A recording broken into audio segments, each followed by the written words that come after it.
ഇപ്പോൾ തിരുവനന്തപുരം വർക്കലയിൽ നിന്നൊരു വാർത്ത വരുന്നു. സ്വകാര്യ ടൂർ ഓപ്പറേറ്ററുടെ വാഹനം തടഞ്ഞ് ആക്രമിക്കാൻ ശ്രമം. വിദേശ വനിതാ ടൂറിസ്റ്റുകളുമായി എത്തിയ ടൂർ ഓപ്പറേറ്റർക്ക് നേരെയാണ് ആക്രമണമുണ്ടായത്. പ്രദേശത്തെ ടാക്സി ഡ്രൈവർമാർ തടഞ്ഞ് ഭീഷണിപ്പെടുത്തുകയും ടയറിൽ അള്ളുവയ്ക്കുകയും ചെയ്തു എന്നാണ് പരാതി. അജ്മൽ ദിറാർ വാർത്തയുടെ വിവരങ്ങളുമായി ചേരുന്നുണ്ട്. അതിനു മുൻപൊരു പ്രതികരണത്തിലേക്ക്. As we were going to get the taxi with him, and we got in the taxi, the Varkala helipad stand were not happy because they didn't want us maybe to go in the taxi with him.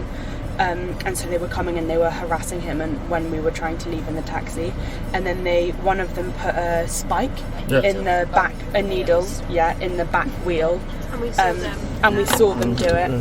Here's in the video on the right back wheel, on the that back wheel. And as we were leaving, and so we had to sort that out afterwards because we couldn't drive like that, and it could have caused. Thiruvananthapuram വർക്കലയിൽ നിന്നാണ് സ്വകാര്യ tour ഓപ്പറേറ്റർക്ക് നേരെ ഇപ്പോൾ ഒരു ആക്രമണമുണ്ടായെന്ന വാർത്ത വരുന്നത്. വിദേശ വനിതകളുമായി പോയ സംഘത്തിന് നേരെയായിരുന്നു ആക്രമണം. അജ്മൽ ദിറാർ വിവരങ്ങളുമായി ചേരുകയാണ്. അജ്മൽ, ഈ പരാതിയിൽ എന്തൊക്കെയാണ് നടപടി ഉണ്ടായിട്ടുള്ളത്? പരാതിയുടെ ഉള്ളടക്കം എന്താണ്? സെൻ സുരേഷ് എന്ന് പറയുന്ന ഒരു സ്വകാര്യ ടൂർ ഓപ്പറേറ്ററാണ് ഇത്തരത്തിലൊരു പരാതി ഉന്നയിച്ചിരിക്കുന്നത്. ഇദ്ദേഹം പറയുന്ന പ്രാഥമികമായി ലഭിക്കുന്ന വിവരങ്ങൾ അനുസരിച്ച് പരാതിയിൽ പറയുന്നത് ഇങ്ങനെയാണ്. അതായത് കഴിഞ്ഞ ഈ ഏപ്രിൽ 14 തീയതി ഒരു സ്വകാര്യ ടൂർ ഓപ്പറേറ്ററായ ഇദ്ദേഹത്തിൻ്റെ വാഹനം വിദേശത്ത് നിന്നെത്തിയ UK-യിൽ നിന്നെത്തിയ 3 വിദേശ വനിതാ സഞ്ചാരികൾ വിളിക്കുകയും ഇദ്ദേഹത്തെ വർക്കലയിൽ നിന്നും ആലപ്പുഴയിലേക്ക് പോകാൻ ഓട്ടം വിളിക്കുകയും ഇദ്ദേഹം ഇവരെ പിക്കപ്പ് ചെയ്യുന്നതിന് വേണ്ടി വർക്കല ക്ലിഫ് റോഡിലുള്ള ഹോം സ്റ്റേയിലേക്ക് എത്തുകയുമായിരുന്നു. ഈ സമയത്ത് ഇവിടെ ഉണ്ടായിരുന്ന പ്രാദേശിക ടാക്സി ഡ്രൈവർമാർ ഇദ്ദേഹത്തിൻ്റെ വാഹനം തടയുകയും ഇതിന് ടൂറിസ്റ്റുകളെ കൊണ്ടുപോകാനുള്ള അനുമതിയില്ല എന്ന് പറഞ്ഞ് ഇദ്ദേഹത്തോട് ആക്രോശിക്കുകയും ആക്രമിക്കാൻ ശ്രമിക്കുകയും ചെയ്തു എന്നാണ് ഇദ്ദേഹം പറയുന്നത്.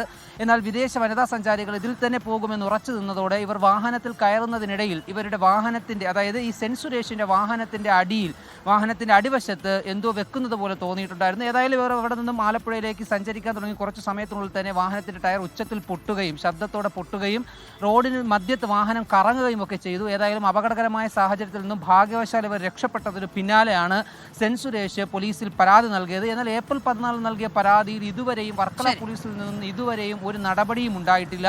ഏതായാലും ആക്രമിക്കാൻ ശ്രമിച്ചതും അപകടകരമായ വിധം അപകടത്തിൽപ്പെടുത്താൻ ശ്രമിച്ചതിന് പോയി DYSPക്ക് അടക്കം സെൻ സുരേഷ് പരാതി നൽകിയിട്ടുണ്ട്. ഇതിന്